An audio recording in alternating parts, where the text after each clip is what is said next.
علیکم۔ آج ہم سورۃ النبا کی تلاوت کریں گے، اس کو سیکھیں گے، سمجھیں گے اور سنائیں گے۔ چلیں آئیے میرے ساتھ قرآن مجید کی تلاوت کریں اور اس کا ترجمہ پڑھیں تاکہ آپ لوگوں کو اللہ تعالیٰ کے کلام اور اللہ تعالیٰ کے الفاظ کے بارے میں پتہ چلے کہ اللہ تعالیٰ نے قرآن مجید میں کیا کیا ہمارے لیے ہدایت فرمائی ہے اور ہمیں کن کن چیزوں سے بچنے کا کہا گیا ہے۔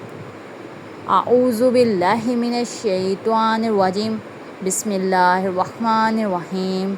شروع اللہ کے نام سے جو سب پر مہربان ہے، بہت مہربان۔ اما یتساءلون، یہ کافی لوگ کس چیز کے بارے میں سوالات کر رہے ہیں۔ عن النباء العظیم، اس زبردست واقعے کے بارے میں۔ الذی ھم فیہ مختلفون، جس میں خود ان کی باتیں مختلف ہیں۔ کلا سیعلمون، خبردار نہیں بہت جلد پتہ لگ جائے گا۔ ثم کلا سیعلمون، دوبارہ خبردار انہیں بہت جلد پتہ لگ جائے گا۔ الم نجعل الارض مہادا، کیا ہم نے زمین کو ایک بچھونا نہیں بنایا۔ والجبال اوتادا، اور پہاڑوں کو زمین میں گڑی ہوئی میخیں۔ وخلقناکم ازواجا، اور تمہیں مرد عورت کے جوڑوں کی شکل میں ہم نے پیدا کیا۔ وجعلنا نومکم سباتا، اور تمہاری نیند کو تھکن دور کرنے کا ذریعہ ہم نے بنایا۔ وجعلنا اللیل لباسا، اور رات کو پردے کا سبب ہم نے بنایا۔ وجعلنا النہار معاشا، اور دن کو روزی حاصل کرنے کا وقت ہم نے قرار دیا۔ وبنینا فوقکم سبعا شدادا، اور ہم نے ہی تمہارے اوپر 7 مضبوط وجود آسمان تعمیر کیے۔ وجعلنا سراجا وہاجا، اور ہم نے ہی ایک دہکتا ہوا چراغ سورج پیدا کیا۔ وانزلنا من المعصرات ماء ثجاجا، اور ہم نے ہی بھرے ہوئے بادلوں سے موسلا دھار پانی برسایا۔ لنخرج بہ حبا ونباتا، تاکہ اس سے گلا اور دوسری سبزیاں بھی اگیں۔ وجنات الفافا، اور گھنے باغات بھی۔ ان یوم الفصل کان میقاتا، یقین جانو فیصلے کا دن ایک متعین وقت ہے۔ یوم ینفخ فی الصور فتأتون افواجا، وہ دن جب سور پھونکا جائے گا تو تم سب فوج در فوج چلے آؤ گے۔ وفتحت السماء فکانت ابوابا، اور آسمان کھول دیا جائے گا تو اس کے دروازے ہی دروازے بن جائیں گے۔ وسیرت الجبال فکانت سرابا، اور پہاڑوں کو چلایا جائے گا تو وہ ریت کے سیراب کی شکل اختیار کر لیں گے۔ ان جہنم کانت مرصادا، یقین جانو جہنم گھات لگائے بیٹھی ہے۔ للطاغین مآبا، وہ سرکشوں کا ٹھکانہ ہے۔ لابثین فیہا احقابا، جس میں وہ مدتوں اس طرح رہیں گے۔ لا یذوقون فیہا بردا ولا شرابا، کیا اس میں نہ وہ کسی ٹھنڈک کا مزہ چکھیں گے اور نہ کسی پانی پینے کے قابل چیز کا۔ الا حمیما وغساقا، سوائے گرم پانی اور پیپ لہو کے۔ تو بس جزاء وفاقا، ان کا پورا پورا بدلہ ہوگا۔ انہم کانوا لا یرجون حسابا، وہ اپنے اعمال کے حساب کا عقیدہ نہیں رکھتے تھے۔ وکذبوا بآیاتنا کذابا، اور انہوں نے ہماری آیتوں کو بڑھ چڑھ کر جھٹلایا تھا۔ وکل شیء احصیناہ کتابا، اور ہم نے ہر چیز کو لکھ کر محفوظ کر رکھا ہے۔ فذوقوا فلن نزیدکم الا عذابا، اب مزہ چکھو اس لیے کہ ہم تمہارے لیے سزا کے سوا کسی چیز میں اضافہ نہیں کریں گے۔ صدق اللہ العظیم. جزاک اللہ العظیم. اللہ تعالیٰ کا کلام قرآن مجید ہے. قرآن مجید کو پڑھتے پڑھتے کبھی آنسو، کبھی خوف اور کبھی کپی سی طاری ہو جاتی ہے. قرآن مجید کو جب ہم سمجھنا شروع کرتے ہیں، اس کو پڑھنا شروع کرتے ہیں، کبھی کبھار اس طرح کا خوف پیدا ہوتا ہے کہ ہم وہ چیزیں اپنے تصور میں لے کر آنا شروع ہو جاتے ہیں. جب ہم امیجن کرتے ہیں، صرف امیجن، تو ہمیں بہت زیادہ خوف فیل ہوتا ہے. خوف ہمیں یہ ہوتا ہے کہ ہم سے کوئی ایسی غلطی نہ ہو جائے جس سے ہمارا اللہ ناراض ہو جائے.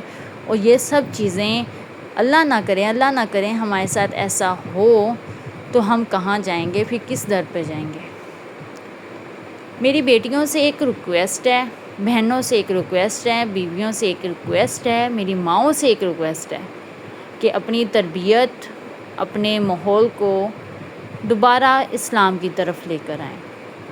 یہ ہم پر واجب ہے کہ ہم اپنے گھر کے ماحول کو کس طرح لے کر جا رہے ہیں اور کس طرح دیکھ رہے ہیں، کس طرح آگے ان کو لے کے چل رہے ہیں. ہم ماؤں کا، ہم بیٹیوں کا، ہم بیویوں کا، ہم بہنوں کا حق ہے.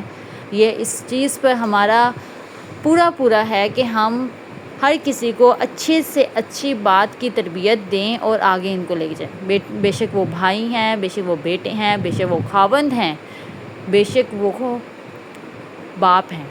یہ ہم پر فرض ہے. ہم ان کو جب ایک راستہ دکھانے والی بن جائیں گی تو وہ آہستہ آہستہ اس کی طرف چلنا شروع ہو جائیں گے. یہ ہم بیٹیوں پر ہے، یہ ہم ماؤں پر ہے، یہ ہم بہنوں پر ہے. تمہیں بہت سے لوگ بدنام کرنے کی کوشش کرتے ہیں، لیکن تم اس قرآن مجید میں اللہ تعالیٰ نے خود فرمایا ہے کہ عزت اور ذلت میرے ہاتھ میں ہے، تو تمہارا کوئی کچھ نہیں بگاڑ پائے گا. اس لیے بے فکر ہو کر اسلام کی خاطر اپنے آپ کو لے کر چلو اور آگے سے آگے بڑھتے رہو. اور یہ جو اسلام کا، یہ دین کا جھنڈا ہے، یہ اپنے ہاتھ میں اب تھام لو. ان کو لے کے چلنے والی آپ لوگ ہیں اور آپ نے ہی ان کو بنانا ہے. باقی ہے بیٹوں اور بیٹیوں میں، بیٹیاں جو ہیں وہ نسلیں سنوارتی ہیں. اس لیے میری خاص یہ گزارش بیٹیوں سے ہے، ماؤں سے ہے، بیویوں سے ہے، بہنوں سے ہیں، جو بھی ایک خاتون ہے اس سے ہے، بے شک وہ بوڑھی اماں بھی ہے تو ان سے ہے. یہ سب کچھ ہم نے ہی لے کر آگے چلنا ہے، ہم نے ہی انہیں آگے اپنی نسلوں کو سنوارنا ہے. یہ ہم پر فرض ہے کہ ہم اپنے بچوں کی تربیت اچھے سے اچھے کرنا شروع کر دیں. ہم اس ماحول میں ایڈجسٹ بھی ہوں اور ساتھ میں اپنے دین میں بھی بہتر سے بہتر مقام حاصل کر سکیں. کیونکہ ابدی جو ہماری لا حاصل زندگی ہے وہ آخر میں مرنے کے بعد ہی ہے. وہ ہماری وہی زندگی ہے. یہ خود بھی آپ لوگوں نے دیکھا ہے، بچپن میں چھوٹے سے تھے، بڑے ہو گئے، بڑے سے آگے بڑھاپے کی طرف جا رہے ہیں. یہ زندگی ختم ہو جانی ہے، یہ کچھ بھی نہیں ہے. اس لیے اپنی جو زندگی ہے وہ بہترین سے بہترین طریقے سے گزارو. تم جو کرنا چاہتی ہو بے خوف ہو کے کرو، لیکن دین اسلام کو بھی مت چھوڑو. اس تربیت کو، اس دین کو لے کر ساتھ چلو اور کرتی جاؤ، اور بے خوف ہو کر کرتی جاؤ. اور یہ جو دوسرے ہیں یہ ممالک، یہ ان کو تم لوگوں کو گمراہ کریں، ان سب سے پیچھے ہٹ جاؤ. یہ سوشل میڈیا، یہ سب کچھ، یہ محبتیں، یہ سب عارضی چیزیں ہیں. ان سب سے پیچھے ہٹ جاؤ، اسلام کی طرف آؤ، خدا کی طرف آؤ، قرآن کی طرف آؤ اور دین اسلام کی طرف آؤ. اور تمہارے لیے جو محرم رشتے ہیں ان کی طرف آؤ، ان کی پیار و محبت کو سمجھو. ماں باپ، بہن بھائی اور شوہر، یہ سب محرم جو رشتے ہیں ان کی محبت کو تم سمجھو اور آگے لے کر چلو. جو غیر حقیقی، غیر محرم والی محبتیں ہیں، یہ صرف ایک فرضی باتیں ہیں جو یہ کافروں نے ہمارے ذہنوں میں بہت برے طریقے سے ڈال دی ہیں. پسند ہوتی ہے لیکن یہ محبت نام کی چیز نہیں ہوتی. یہ صرف ایک نکاح کے ساتھ اور ایک رشتے کے ساتھ آپ تک محدود ہوتی ہے، آپ تک پہنچتی ہے. یہ اور کچھ بھی نہیں ہے. اگر دیکھا جائے تو صرف ایک لفظ ہے یہ پیار، یہ محبت، اور کچھ بھی نہیں. یہ اگر کرنا ہے، عشق کرنا ہے، محبت کرنی ہے، پیار کرنا ہے تو خدا سے کرو، رسول سے کرو اور اپنے آپ سے کرو. چلیں ملتے ہیں آنے والی نیکسٹ ویڈیو میں، تب تک کے لیے اپنا خیال رکھیے گا۔ اگر آپ نے میرے چینل کو سبسکرائب نہیں کیا وہ بھی کر لیجئے گا، تاکہ میری آنے والی ہر ویڈیو آپ تک پہنچ جائیں اور آپ میرے ساتھ قرآن مجید کی تلاوت کر سکیں، پڑھ سکیں، سیکھ سکیں، سمجھ بھی سکیں۔ اور مجھے کامنٹ کر کے بھی ضرور بتائیے کہ آپ آنے والی اگلی کون سی صورت کو ترجمے کے ساتھ سننا چاہتے ہیں یا چاہتی ہیں۔ میں انشاءاللہ وہی صورت آپ کے ساتھ اگلے ویڈیو میں آپ تک شیئر کروں گی۔ خیال رکھیے گا سب، اللہ حافظ۔